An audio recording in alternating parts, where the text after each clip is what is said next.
વલસાડ જિલ્લામાં આજ સવારથી મેઘરાજાએ કહેર વર્તાવ્યો છે અને ઉપરવાસમાં પડેલા ભારે વરસાદને કારણે વલસાડ જિલ્લામાં અનેક જગ્યાએ પાણી ભરાઈ ગયા છે। જિલ્લા ડેમોમાં પણ નવ પાણીની આવક થઈ ગઈ છે અને નવા પાણીના આવકને લઈને મધુબન ડેમમાં 119.5 ક્યુસેક પાણીની આવક થતા મધુબન ડેમની સપાટી 72.7 પહોંચી ગઈ છે।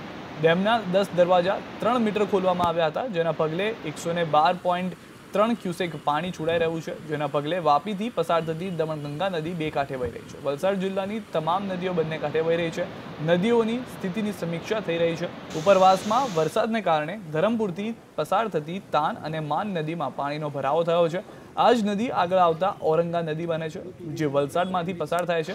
હાલ ઔરંગા નદી બંને કાંઠે વહી રહી છે અને હાલ દરિયામાં ઓટ હોય નદીના વહેણનું પાણી સીધું દરિયામાં ઉતરતું નજર આવી રહ્યું છે। પણ જો ભરતી ચાલુ થાય તેવા સમયે પરિસ્થિતિ વણસે નહીં, તેને લઈને પણ નીચાણવાળા વિસ્તારને અલર્ટ કરી દેવામાં આવ્યા છે।